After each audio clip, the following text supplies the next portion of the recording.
emus and platypi, wallabies galore, but you won't find a dinosaur. You can fly around the world, you can sail the ocean blue, you can go on a safari, or to the circus or a zoo. All the animals you'll find, beasts of every shape and kind. You'll explore and look some more, but you won't find a dinosaur. Right here in the USA, we see critters every day.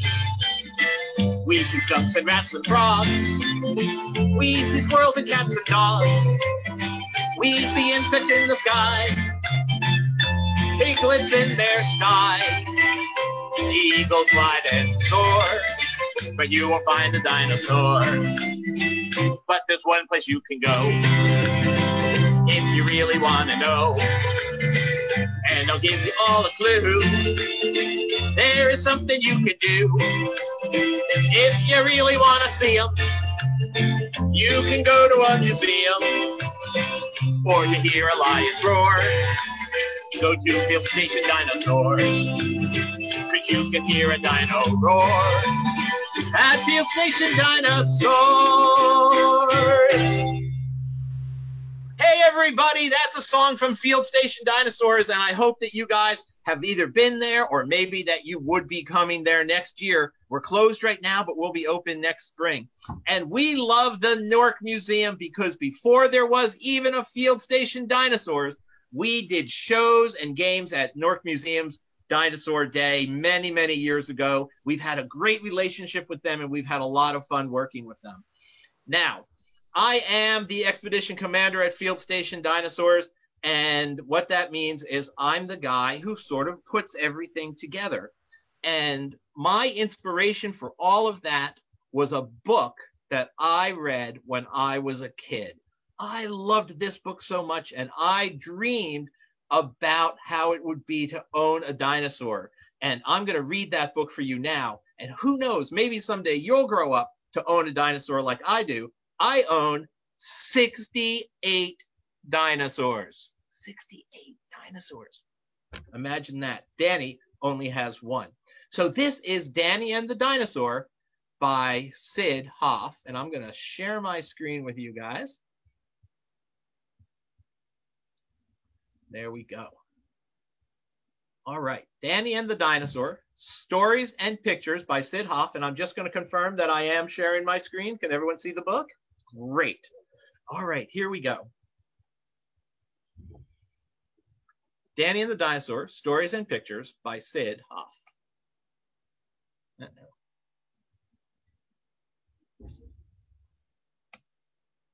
One day, Danny went to the museum. He wanted to see what was inside.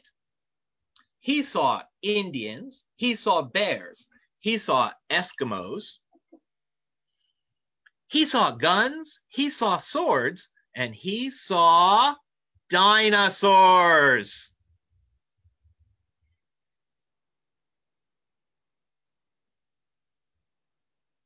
Danny loved dinosaurs. He wished he had one. I'm sorry they are not real, said Danny. It would be nice to play with a dinosaur. And I think it would be nice to play with you, said a voice. Can you, said Danny. Yes, said the dinosaur. Oh, good, said Danny. What can we do?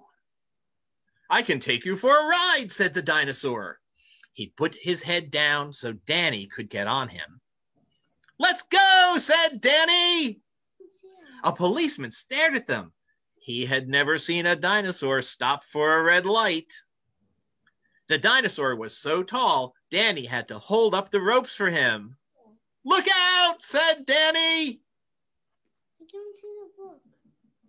Oh, sorry. How about we do this? Yeah. I can make a noise like a car, said the dinosaur. Honk, honk, honk. What big rocks, said the dinosaur. They are not rocks, said Danny. They are buildings. I love to climb, said the dinosaur. down, boy, said Danny. The dinosaur had to be very careful not to knock over houses or stores with his long tail. Some people were waiting for a bus. They rode on the dinosaur's tail instead. All who want to cross the street may walk on my back, said the dinosaur. It was very nice of you to help me with my bundles, said a lady. Danny and the dinosaur went all over town and had lots of fun. It's good to take an hour or two off after 100 million years, said the dinosaur. They even looked at the ball game. Hit the ball, said Danny. Hit a home run, said the dinosaur. I wish we had a boat, said Danny. Who needs a boat? I can swim, said the dinosaur. Toot toot went the boats. Toot toot went Danny and the dinosaur. Oh, what lovely green grass, said the dinosaur. I haven't eaten any of that for a very long time. Wait, said Danny, see what it says? Please keep off. They both had ice cream instead.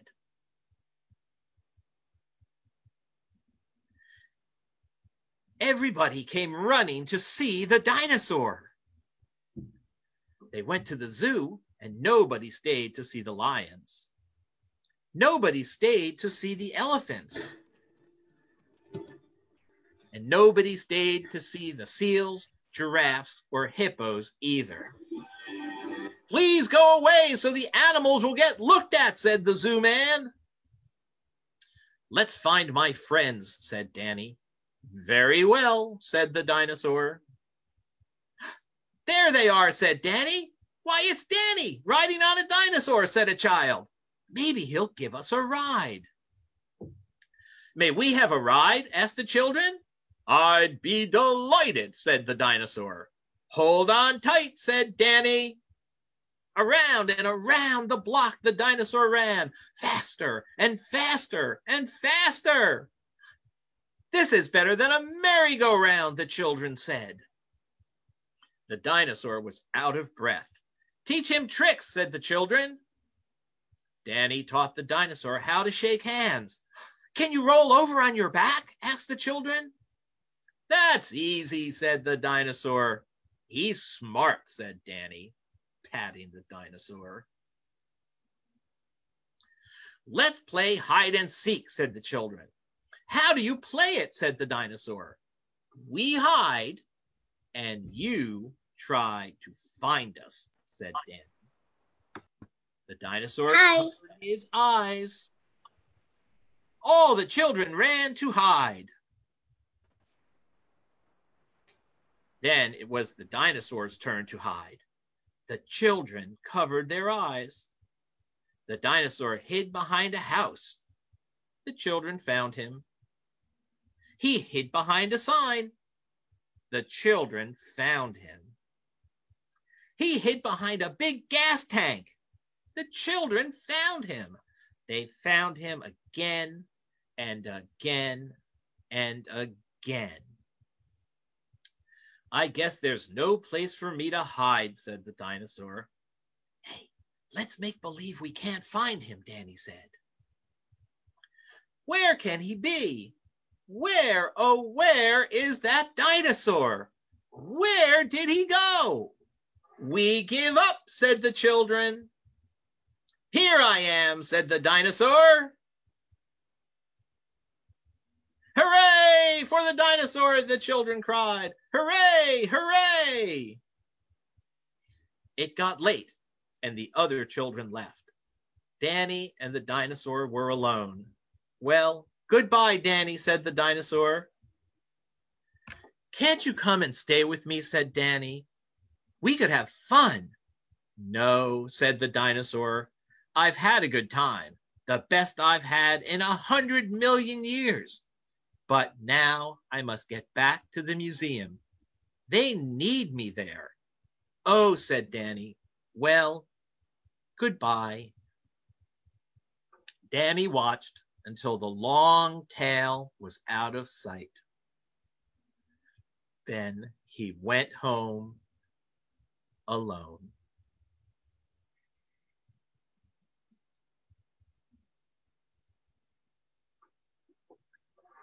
Well, I hope you guys liked that story. It's one of my favorite stories, all about a dinosaur.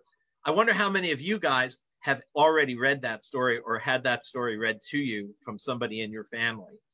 Now, I just am so excited to be working with the museum that I wrote a special song just for today. And this is all about a dinosaur who wishes that the dinosaur could be in a museum.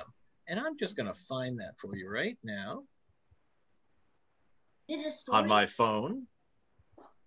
It's a story or a song? And I'm going to sing it for you in 1 second. So again, I'm Guy. I'm the expedition commander at Field Station Dinosaurs. We're in Leonia, New Jersey. We're closed right now because we're closed for the fall, but we'll be open again next spring. And I hope you guys will all come out and see my dinosaurs at Field Station Dinosaurs. And of course, I really hope that when everything reopens, everybody has a great time and goes to a museum. And here's why: because dinosaurs love museums, and people love museums, and kids love museums, because museums are great. And here's all a song about how a dinosaur wishes that he could be in the museum. Dinosaurs stuck in the ground, fossils waiting to be found. When they see the light of day, this is what those dinosaurs will say.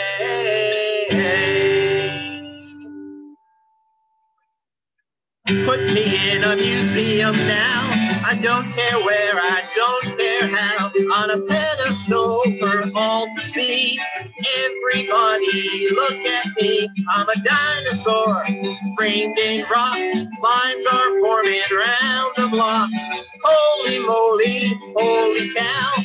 Put me in a museum now.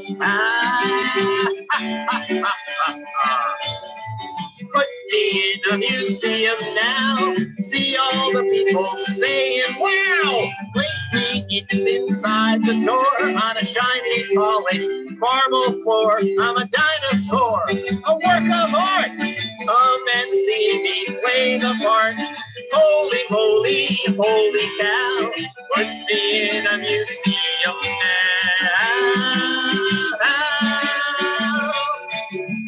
Hanging with Renoir, hanging with Van Gogh, next to Andy Warhol, not far from Picasso.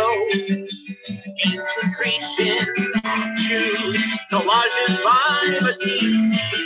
But once you spot that dinosaur, you found a masterpiece. Once you find a dinosaur, you found a masterpiece. So, put me in a museum now. I don't care where, I don't care how. On a pedestal for all to see. Everybody look at me. I'm a dinosaur who's framed in rock. Lines are forming round the block. Holy moly, holy cow. Put me in a museum now. Hanging with Renoir, hanging with Van Gogh, next to Andy Warhol, not far from Picasso. Ancient Grecian statues, collages by Matisse. But once you spot a dinosaur, you found your masterpiece. Once you spot a dinosaur, you found a masterpiece.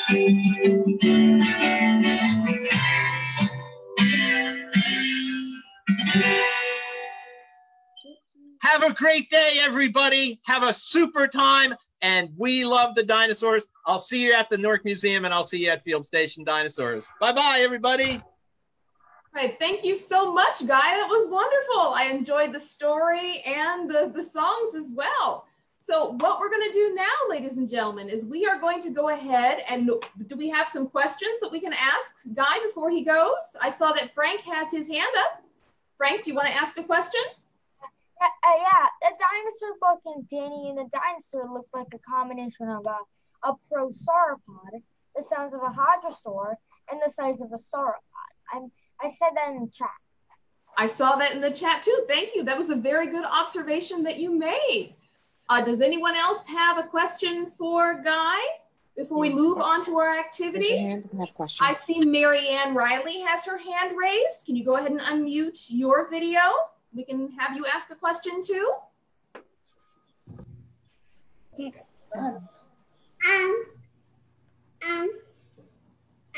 have a stuffed animal. Yeah. Very cute. And it's very cute. That's good. Thank you for sharing. We're going to take one more question. Let's see.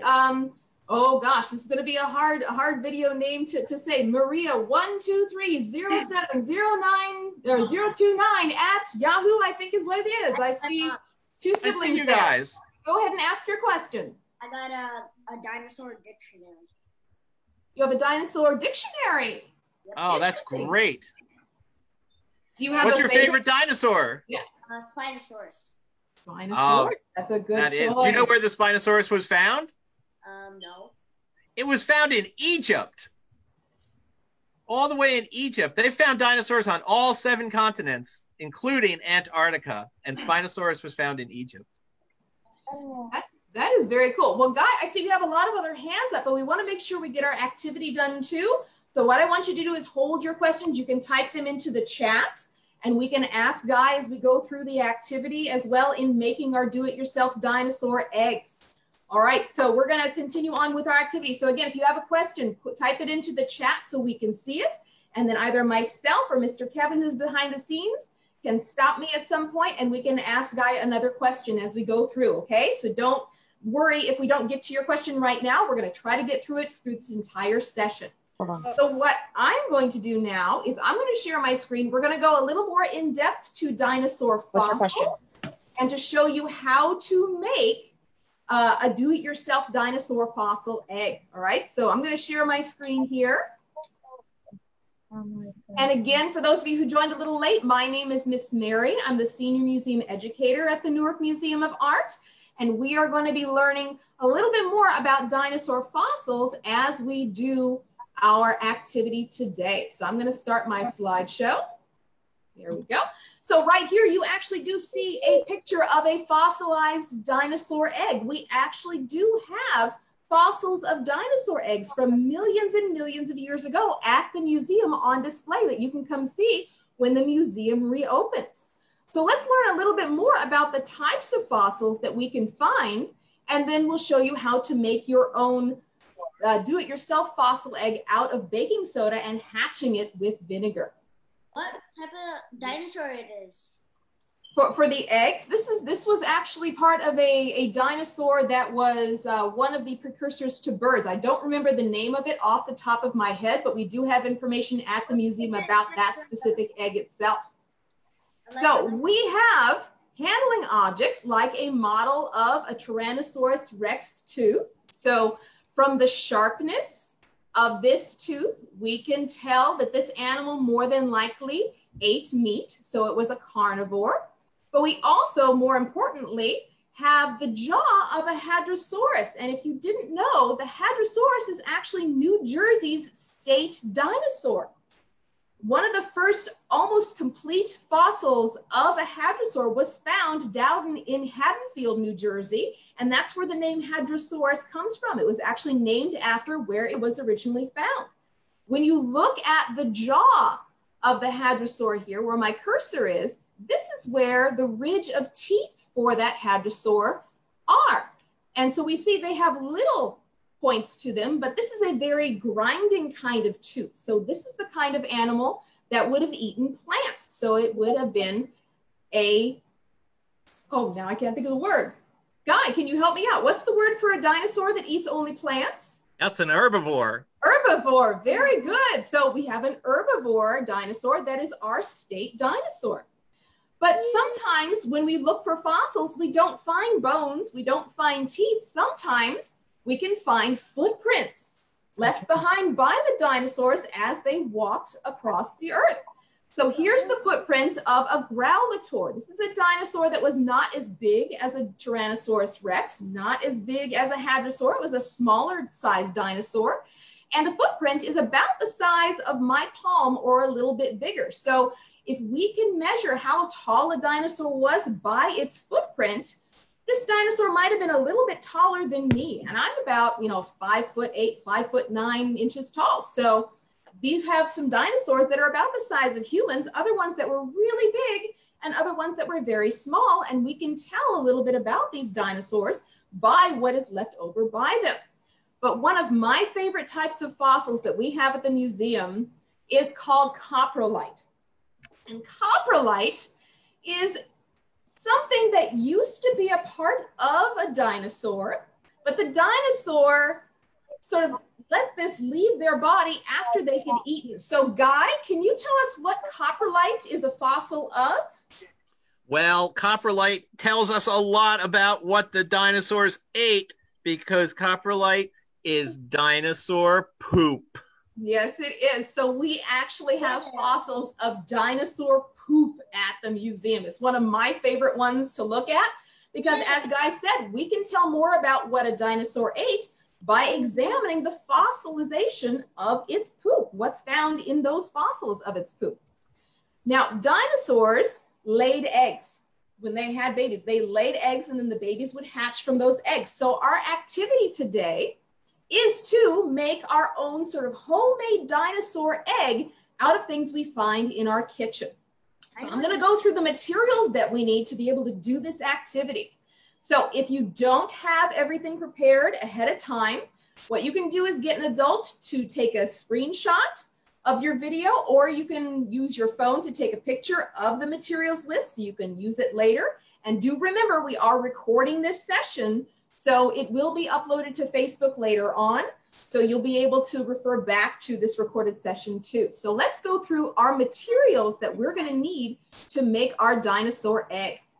So we are going to need one small box of baking soda. We're going to need some food coloring, some water, some vinegar. We're going to need at least one resealable plastic bag, a plastic container that we're going to use to hatch our dinosaur egg in, a spoon to mix everything together and to help us measure out what we're going to be using, some small mixing bowls, paper towels in case we make a mess. We want a space to be able to make a mess, and we do want an adult to be helping you with this activity since we are going to be mixing two things together and we are going to be having a chemical reaction. You want to make sure that you have adult supervision with you as well.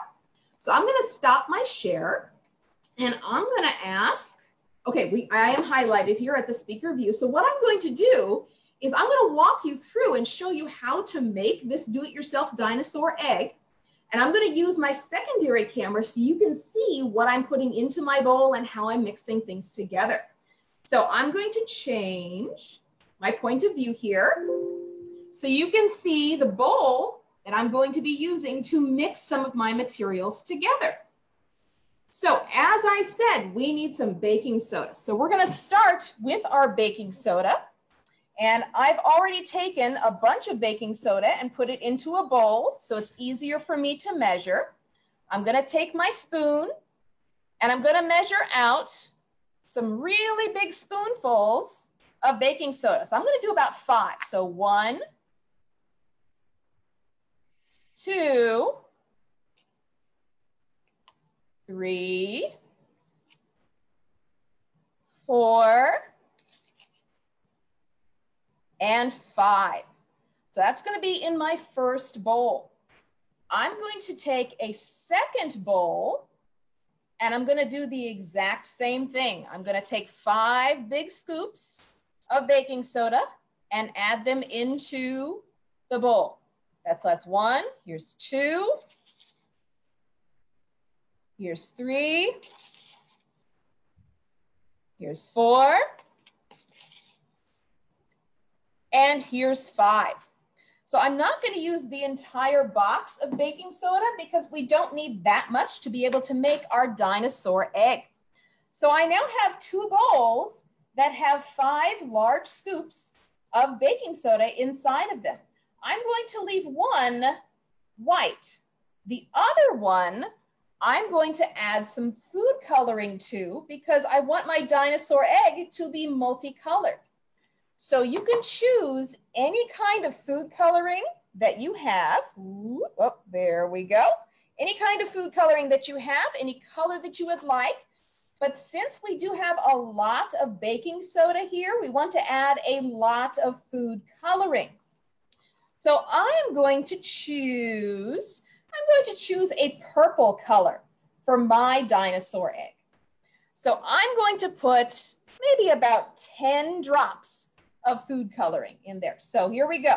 We have 1, 2, 3, 4, 5, 6, 7, 8, 9, and 10. The reason I want to put that much food coloring in is, again, since we have a lot of baking soda, we want our color to be really intense. We want it to be really bright. So we want to use quite a bit of food coloring when we mix it up. So I'm going to mix up my food coloring with my baking soda. And it looks like the food coloring is disappearing. But it will show up when we add some water to our mix.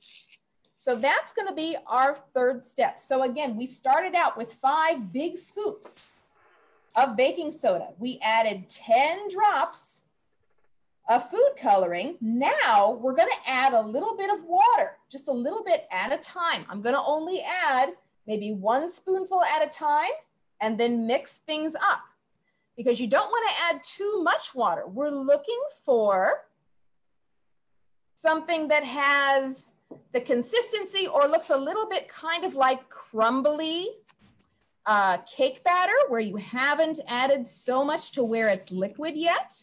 We want to look for some crumbly pieces here. So as I add the water, we can see the color starting to appear. So we want to mix this really, really well. And for some of you who might have an adult with you, I tend to think of this as kind of if you're making like a peach cobbler, or you're making something that has a crumbly crust on the top. You want that kind of crumbliness to where you can pack it together kind of the same way we would pack a snowball together. You don't want it too wet and you don't want it too dry. So I added to my 5 scoops, I only added 2 spoonfuls of water. So what I'm going to do is test. I'm going to reach in, I'm going to grab some, I'm going to squish it in my hand. If it stays together, then we have a pretty good consistency. I think maybe since mine is falling apart fairly easily, I'm going to add just a little bit more water. So we're going to go with maybe 3 spoonfuls of water to make this the right sort of consistency we want it to be. So we've added food coloring and water to this baking soda. And now it's to the point where I can take a handful and squish it together and it's going to stay. So that's exactly what we want. So let's go back to our other bowl. Here's our plain baking soda, because again, I said I wanted my dinosaur eggs to be multicolored. We're going to be using 2 different colors here, 1 white and 1 purple for me. So I'm going to add now 3 spoonfuls. Since we used 3 spoonfuls in the first one, I'm going to add 3 spoonfuls into the second.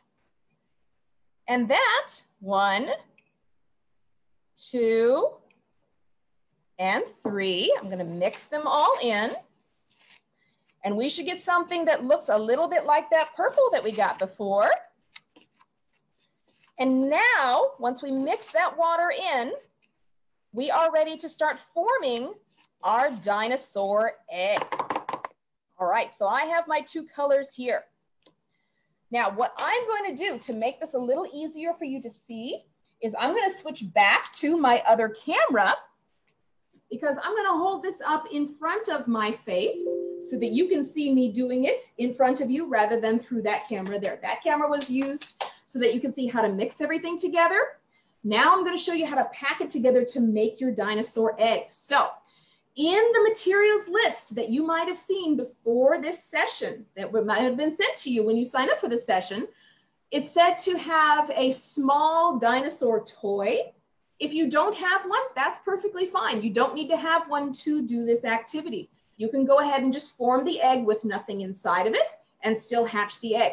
But I was able to find a little toy right there that I have that would be about the size that I would want for my dinosaur toy. This is actually a donkey. It's not a dinosaur. So we're just going to have to imagine that it is my dinosaur toy that we're going to be using today. So I'm going to take that donkey and I'm going to put that donkey or my dinosaur inside of a plastic bag, because when we use these food colorings, if we start using our hands a lot, that food coloring is going to get all over our hands. You can actually see a little bit of it on my hands right there, right now, since I was showing you how to squeeze the food coloring baking soda together. So this is to help make sure that your hands don't get too stained, and also so that we don't get a lot of baking soda everywhere. This will help to keep things clean. So I'm going to start with my purple, and I'm going to take my spoon, and I'm going to add some of my purple to the bag on top of that donkey. So I'm going to do maybe 2 scoops of my purple into that bag, and I'm going to kind of mush it around a little bit so I get the donkey on the inside, just so that it's like that. And now I'm going to take some of the white baking soda. I'm going to take another 2 scoops of that. So here is 1, right in there. And then here is 2. So 2 of each. And what I'm going to do is I'm going to push it all down to one corner of the bag. I'm going to close the bag. That's an important part so that it doesn't come out. And then we're going to squish it like you're trying to form a snowball. So squish it in your hands. And if everything, whoop, you got to open it up a little bit to let some of that air out. If everything comes together, what you will have at the end, squish it together really hard, you will have something that looks like an egg. So this is your do-it-yourself dinosaur egg. So again, remember, I have that toy inside. So what I'm going to do is put this in a separate bowl, and we're going to go back to my other camera, and I'm going to show you how to hatch it. So again, my toy is inside of that egg right now. So let's go back to our other camera. Here we go.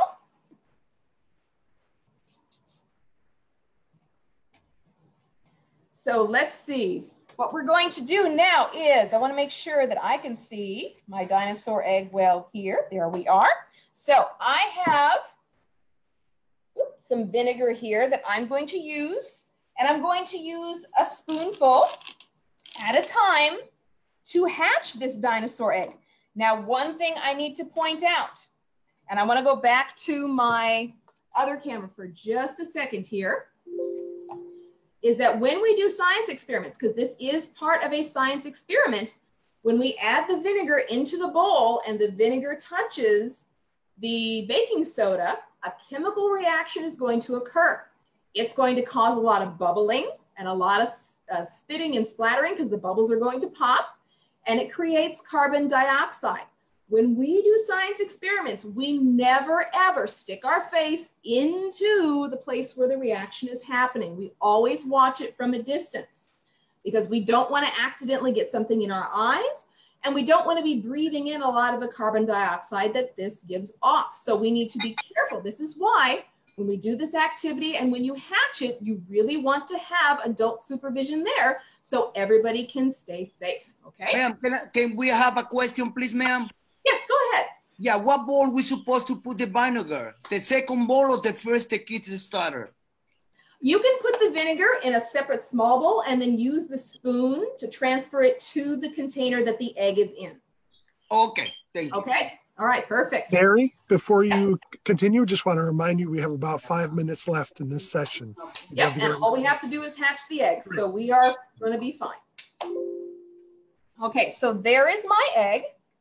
Right there, I'm going to stand it up here. So what I'm going to do is I'm going to take a little bit of vinegar on my spoon, just like that. And I'm going to pour the vinegar on top of the egg. Can you see it foaming? Okay. So what you're going to do is you're going to use this vinegar to hatch that egg. And again, this is a chemical reaction that is creating carbon dioxide gas. So we want to make sure we are not sticking our faces into the bowl to watch it bubble.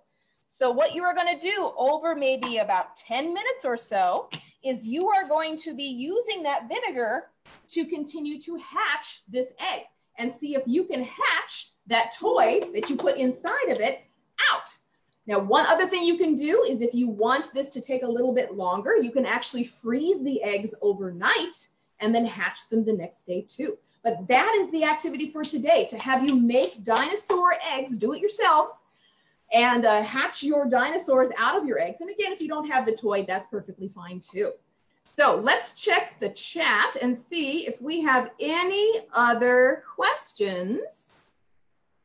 Let's see. Kevin, did we see any other questions in our chat that we need to have Guy answer or that I should answer, or anything that's in our Facebook Live? No, I've not seen any questions in the chat. Okay, all right. So that's our activity, and that's Guy's presentation as well. So let's give Guy a round of applause for joining us today. Thank you so much, Guy. It was so wonderful working with you. All right, and I have one other thing. Hi, sorry, I apologize. Oh, go ahead. Lucas did ask a question in the chat. He wants to know, Lucas, ask your question. Go ahead. Where did the dinosaur? The T-Rex, you said, right? Where did the T-Rex come from? Oh, Guy, where did the T-Rex come from? Where was he That's mostly a great found? question. And what's really cool about T-Rex is that it is an American dinosaur found right here in the U.S.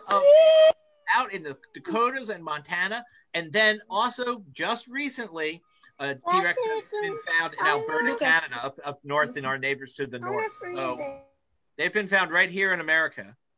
Wow, that's amazing. So we can call the T-Rex one of our national dinosaurs then.